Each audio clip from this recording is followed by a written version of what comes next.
Hola, hola. Les damos la bienvenida a Aprende en Casa 3, un espacio en el que vamos a poder estudiar y divertirnos desde nuestros hogares. Y el día de hoy nos acompaña la maestra Verónica Hernández, a quien le doy la más cordial de las bienvenidas. ¿Cómo estás, maestra? Muy bien, ¿cómo estás tú, Jenny? ¿Cómo están los chicos en casa? Bienvenidas a su clase de historia.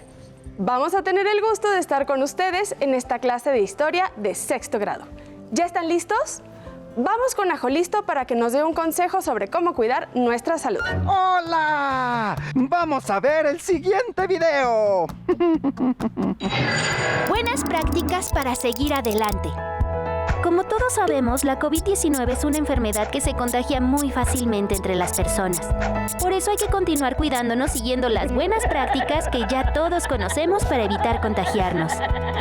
Utiliza cubrebocas, no salgas de casa. Si tienes que hacerlo, recuerda que es obligatorio utilizarlo. Mantén una distancia mínima de 1,5 metros entre tú y los demás. Lávate las manos muy seguido con agua y jabón por lo menos durante 20 segundos o aplica desinfectante a base de agua y alcohol.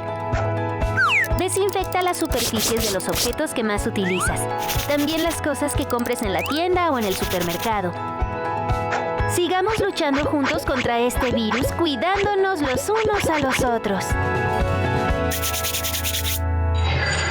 Es muy importante continuar con las recomendaciones para evitar contagios de COVID. Trata de no salir de casa a menos que sea muy necesario. Si lo haces, utiliza el cubrebocas. Lava tus manos frecuentemente con agua y con jabón, por lo menos durante 20 segundos. Ahora es momento de seguir con el programa de hoy. ¿Listas? ¿Listos? ¡Muy bien! ¡Nos vemos pronto! Maestra Vero, qué elegante vienes el día de hoy. Gracias, tú también vienes muy elegante.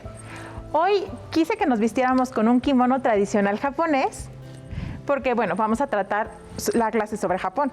Ah, entonces en la clase de hoy continuaremos nuestra travesía histórica por el lejano oriente. Solo que en esta ocasión nos adentraremos en la historia de la extraordinaria cultura de Japón. ¡Wow! El país del sol naciente. Exactamente, Jenny. Hoy aprenderemos sobre los orígenes de ese imperio, es decir, conoceremos la historia de Japón durante los siglos V al XV. Del siglo V al siglo XV. Los siglos que duró la Edad Media en Europa, ¿cierto? Entonces conoceremos lo que sucedió en Japón mientras en Europa se desarrollaba el feudalismo. Exactamente. Compañeras y compañeros de Aprende en Casa, creo que es el momento de que vayan por sus materiales para esta clase porque se va a poner muy interesante. Tengan consigo lápiz o pluma, su cuaderno por supuesto, y su libro de historia. Debo comenzar por comentarles que en este periodo, si bien en un principio la civilización de Japón estuvo fuertemente influida por la cultura de China, con el paso de los siglos, los japoneses supieron desarrollar una cultura muy propia y original. Supongo que esa influencia de China en Japón se debió en buena medida a la cercanía geográfica que existe entre ambos países. Así es, Jenny. Un ejemplo de esa influencia de China en Japón es este kimono que traigo puesto. Se trata de una prenda tradicional china que los japoneses adaptaron y transformaron de acuerdo a sus propios gustos y necesidades. Oh, es muy interesante, pero me imagino que los japoneses no solo tomaron de los chinos sus formas de vestir, sino también algunas otras cosas. Por supuesto. Los japoneses también retomaron de la civilización china su escritura, la religión budista, filosofías como el confucianismo y, sobre todo, la forma de gobierno imperial. Entonces, lo interesante será conocer el modo como los japoneses adoptaron y transformaron esta influencia de China hasta dar origen a una cultura propia muy original. Exactamente, Jenny. Por eso, quiero que comencemos esta clase viendo el siguiente video. Se trata de una entrevista a un especialista del Colegio de México que nos hablará sobre las filosofías y las religiones chinas, algunas de las cuales fueron retomadas por los japoneses durante el siglo V al XV. Hoy voy a hablar sobre las filosofías y religiones de China durante los siglos V a XV. Esta época es la era medieval que incluye 4 periodos principales: las dinastías del sur y del norte, la dinastía Tang, las dinastías Song del norte y del sur, y la dinastía Yuan. Durante estos 1000 años, 3 tradiciones filosóficas o religiones, el confucianismo, el budismo y el taoísmo, experimentaron procesos de sofisticación. En el caso de China, es correcto ver las 3 tradiciones como filosofías y religiones, porque se llaman Rujiao, Fojiao y Daojiao, respectivamente, y el término común Jiao en chino significa enseñanza y religión. Y la filosofía del taoísmo enfatiza vivir en armonía con el Tao, literalmente el camino. El Tao es referido como el principio de unidad absoluta y al mismo tiempo mutable, que conforma con la realidad suprema y del principio cosmogónico y ontológico de todas las cosas. Sin embargo, el taoísmo se convirtió a algo más parecido a una religión desde la dinastía Han oriental, y su pensamiento ha estado relativamente estancado desde entonces. Fue despertado por los emperadores de la dinastía Tang, porque su apellido era Li, el mismo que el fundador del taoísmo Lao Tzu, cuyo nombre original era Li Dan. Mientras tanto, el budismo y el confucianismo lograron importantes renovaciones filosóficas durante los siglos V a XV. El objeto del budismo es superar el sufrimiento causado por el deseo y la ignorancia de la verdadera naturaleza de la realidad. Llegó a China por primera vez en el siglo I después de Cristo durante la dinastía Han, a través de misioneros de la India. Durante los siguientes siglos, el budismo estuvo en proceso de traducción masiva de sus textos y de indigenización. Logró su total indigenización, teniendo como resultado el llamado budismo Chan. El budismo Chan enfatiza la importancia de la meditación y desconfía de las escrituras o textos. Tras la introducción del budismo en China, el confucianismo primero empezó a sufrir un descenso, a tener que competir con el budismo y taoísmo al mismo tiempo. Durante las dinastías Song, la dinastía Yuan y la dinastía Ming, el confucianismo logró revitalizarse incorporando la metafísica del budismo y del taoísmo. De esta manera surgió el llamado neoconfucianismo, el cual se convirtió en 2 escuelas filosóficas: la escuela del principio y la escuela de la mente. La escuela del principio remarcó su filosofía con 2 términos clave: Li y Qi, o forma ideal y materia mutable, respectivamente, que juntas constituyen todo en el universo.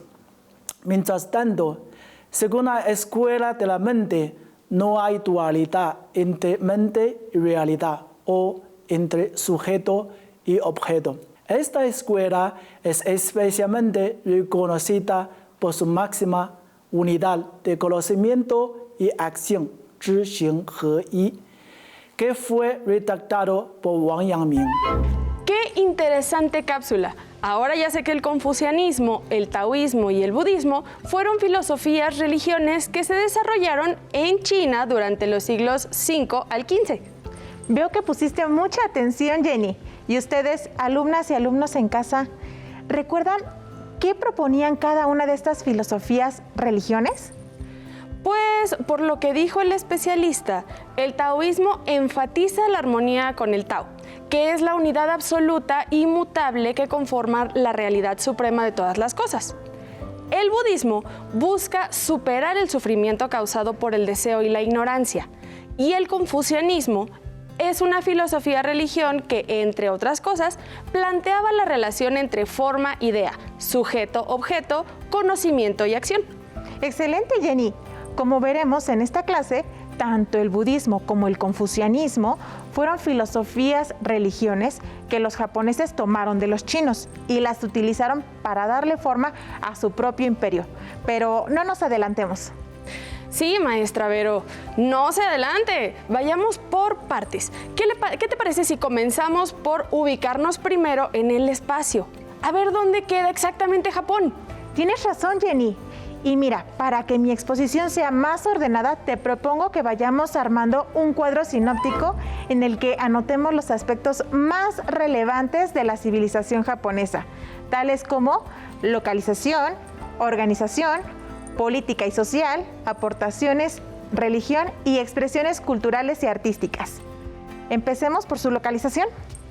Japón está ubicado en la costa asiática este del Océano Pacífico, muy cerca de las costas de Rusia, China y Corea. La característica principal de Japón es que es un archipiélago, es decir, un conjunto de más de 6,000 islas. La isla más grande que conforman Japón son 4: Hokkaido, Honshu, Kyushu y Shikoku.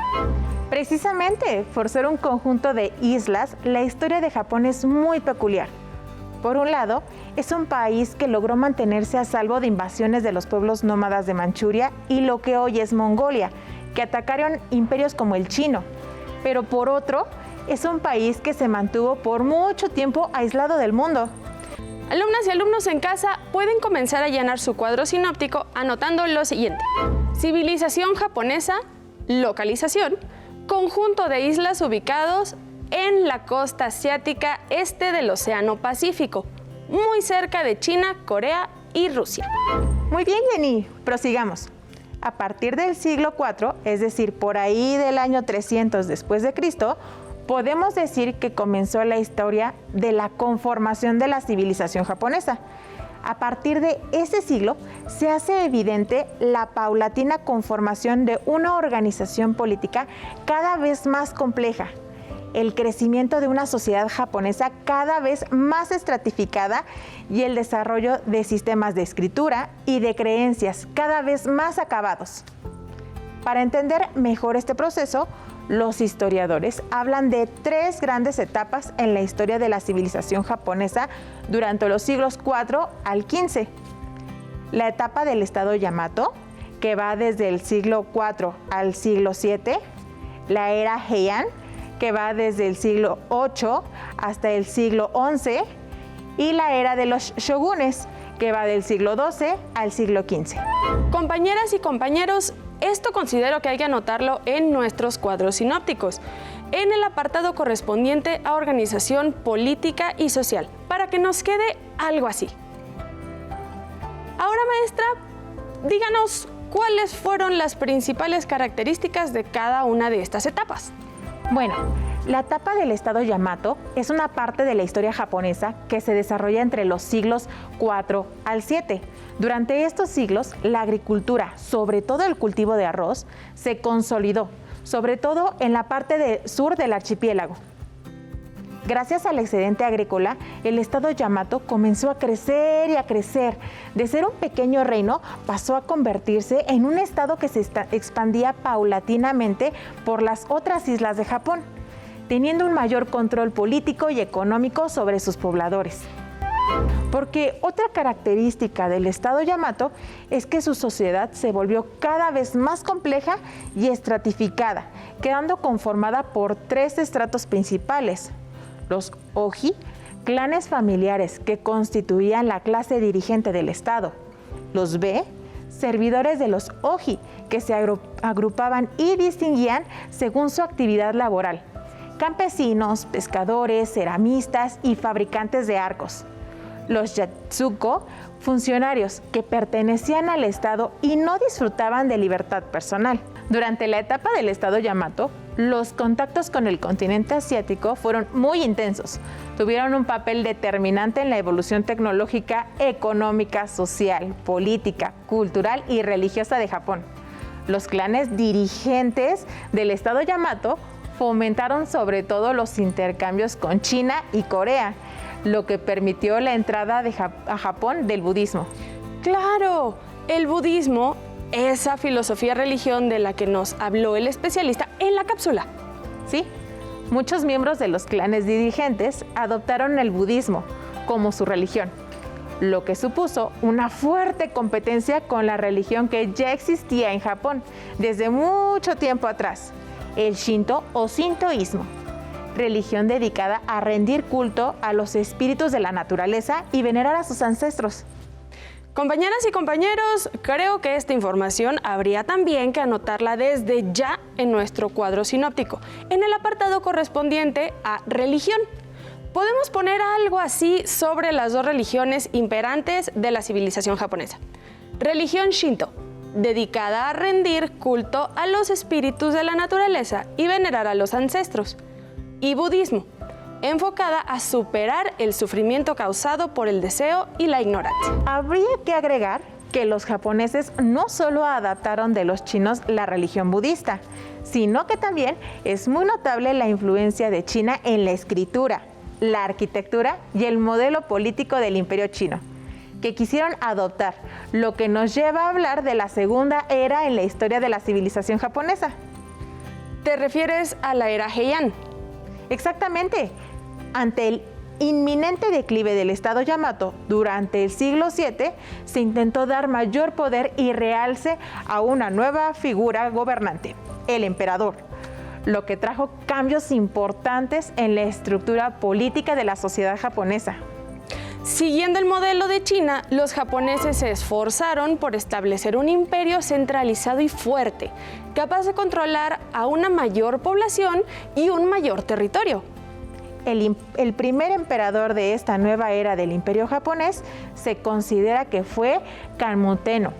Gracias a sus excelentes vías de comunicación por tierra, mar y ríos, Heian fue la capital del imperio durante casi 1000 años aproximadamente, que van del 768 al 1868.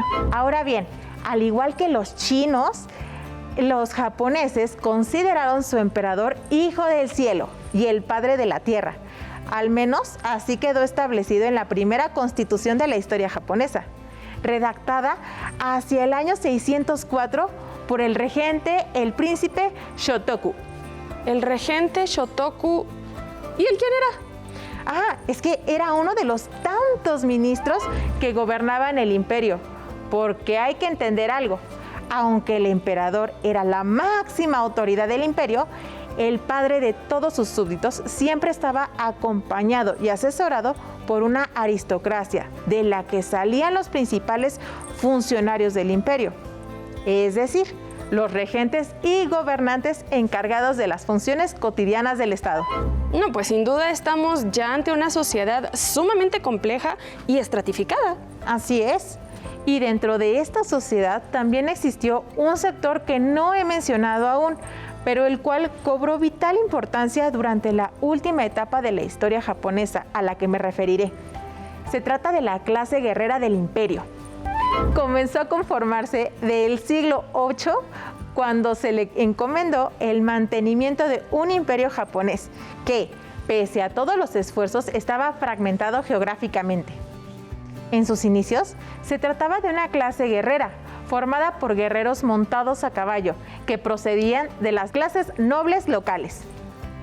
Eran guerreros muy habilidosos montando a caballo, que además tenían bastante pericia en la caza y el uso del arco. Los más famosos llegaron a ocupar puestos en el estado y a poseer territorios.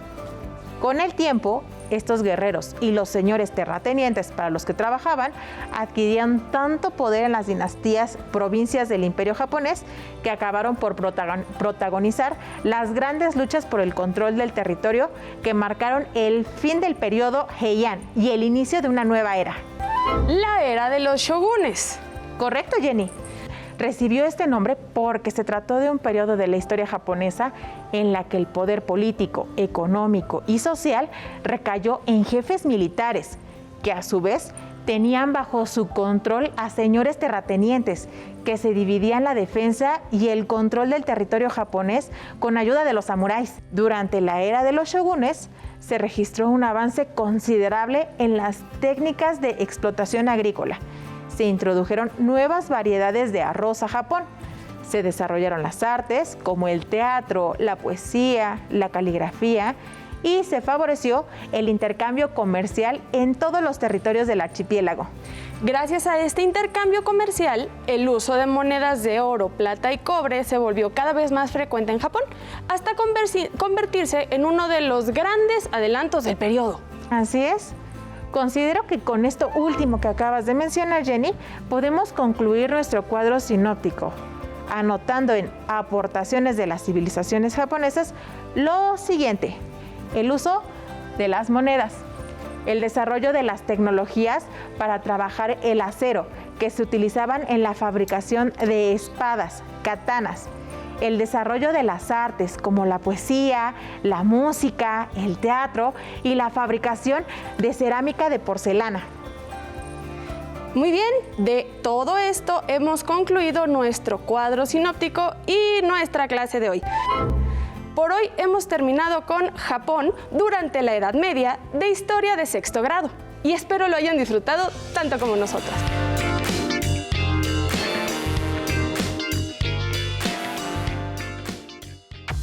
Si no tienes el libro de texto o necesitas ayuda para responder las preguntas, contáctanos.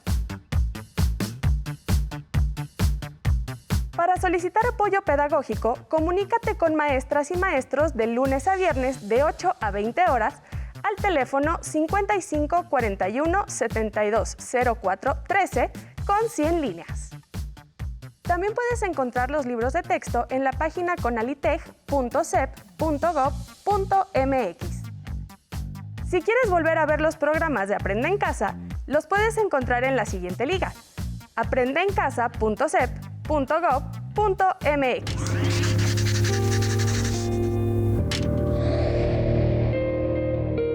¿Qué significa ser maestro para mí? Donde empatizas con ellos. Se está dando a conocer más el proyecto de Aprende en Casa. Significa algo muy importante, ya que el impacto que hacemos con los niños ha sido bastante grande. Seguir con la educación es una experiencia sin igual. El hecho de no poderlos ver, no tenerlos cerca, no saber qué está pasando y platicar con cada uno, creo que es la primera dificultad.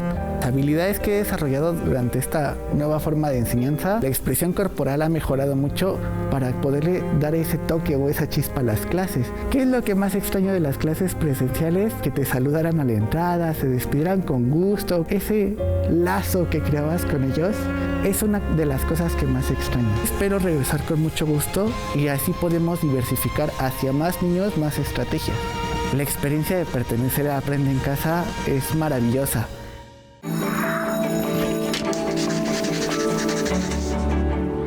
Enseñaremos cómo armar un cubrebocas con ayuda de un adulto. Necesitarás un plumón o una pluma, una playera de algodón que ya no uses, una regla y tijeras. Recuerda que la manipulación de estas debe estar supervisada por un adulto. ¡Empecemos! 1. Estira la playera a lo largo y a lo ancho. 2. Marca con el plumón o la pluma y con ayuda de la regla 10 centímetros de largo, partiendo de abajo hacia arriba. Repite el paso anterior del otro lado de la playera. 3. Traza la línea horizontal entre los dos puntos. 4. Con ayuda de un adulto, corta sobre la línea horizontal que marcaste. Asegúrate de cortar por fuera de la playera. No introduzcas las tijeras en ella. 5. Ahora tenemos un pequeño pedazo de playera. Estira a lo ancho y con ayuda de la regla, mide y marca con el plumón o la pluma de 15 a 18 centímetros de largo de un lado, dejando un margen de 2 centímetros de alto arriba y abajo.